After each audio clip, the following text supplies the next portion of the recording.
When the president of the United States says we have to go after the enemy within, and that if he loses an election, it's because it was rigged, his words, that the idea that we put uniformed military surrounding polling locations, for you to not understand what that means to the American public, the playbook of authoritarianism that I've seen as a CIA officer play out over and over and over again in other countries, for you not to understand that that sends a shiver down the spine of every American, and should, whether you're a Democrat or Republican, that's why there's a trust deficit, is because there are some circumstances in which you would use the military in the middle of our democracy like that. And I continue to believe it's not our uniformed military that have a problem, it's the leaders who are directing them and these missions. Thank you, Senator. What is up, Patriots? Welcome back to the channel. Today we are looking at a clip that is absolute fire. We've got Elise Slotkin, the quintessential DC insider, trying to lecture a literal Navy SEAL on military ethics. Can you believe the nerve? She's basically trying to gotcha Hunga by claiming he's some kind of radical for saying soldiers shouldn't follow political orders. Look, we know how the left works. They want total blind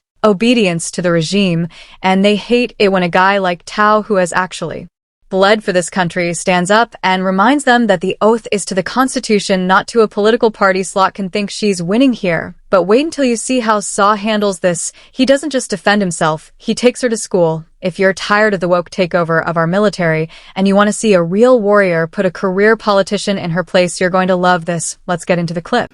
Thank you, Chairman. I always find it interesting when constitutional scholars and law of the sea scholars parachute from the rafters during every Trump decision. But we're not a legal body, we're a political body. So if you want a legal body, there's one a block away of white marble. It's a beautiful building. We're a policy body, we're a political body.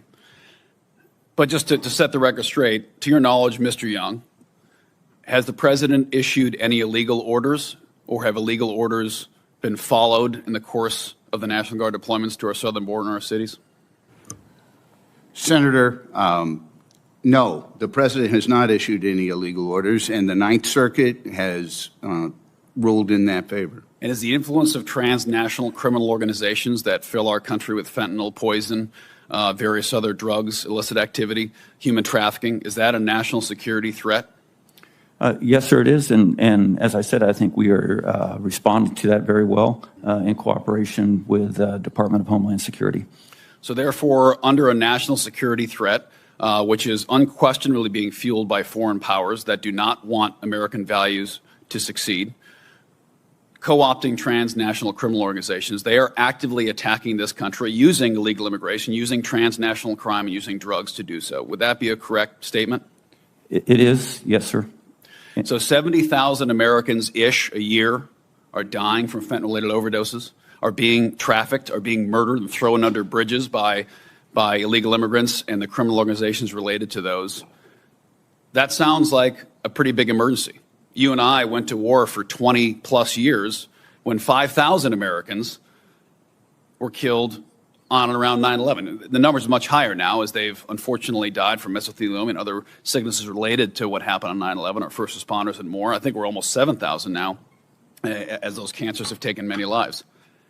So we've settled the legal questions. What we're talking about is politics. What we're talking about is we're being told that 3 to 5 to 700, call the number whatever it is, honorable young Americans who've asked to join the military, raise their right hand, who are volunteering for these deployments, we're being told that them walking the streets, protecting Americans from being mugged, from being carjacked, like our congressmen are 2 blocks away from here. Like one of my staffers was clubbed over the head a few months ago in the ICU, woke up, stripped of all valuables. Apparently, these guardsmen on our street are a greater threat to this nation than the tens of millions of illegal immigrants that were welcomed to this country in the Biden administration. The Biden administration selectively opened our border. It was a choice. They made the choice to do that.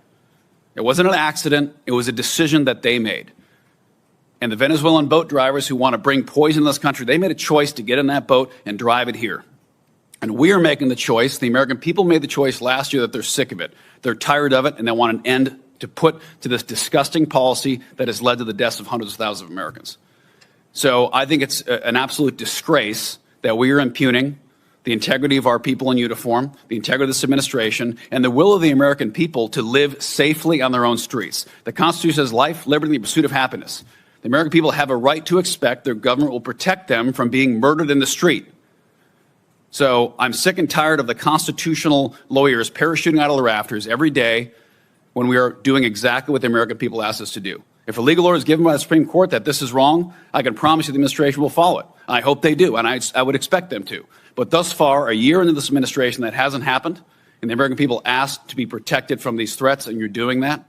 Boom, did you see her face, Slotkin? Looks like she just bit into a lemon. She really thought she had him. She tried to frame it like Hunga is telling the military to just go rogue. But what did he do? He dropped the UCMJ truth bomb on her head. See, this is the problem with people like Slotkin. They've spent so much time in the deep state bureaucracy that they've forgotten what the oath actually says. It doesn't say, I swear to follow every whim of the current administration. It says support and defend the Constitution. When Saw talks about illegal orders, he's talking about the stuff that actually matters, orders that violate our fundamental rights. And Slotkin, she's terrified of that. Why? Because her side wants to use the military as a giant social experiment. Notice how Saw didn't blink. That's 25 years of SEAL training right there. He knows that just following orders is what people say right before they commit atrocities. He's standing up for the rank and file soldiers who are being forced to sit through DUI seminars instead of training to win wars. Slotkin tries to make it about chaos, but the real chaos is a military that forgets it serves the people and the Constitution,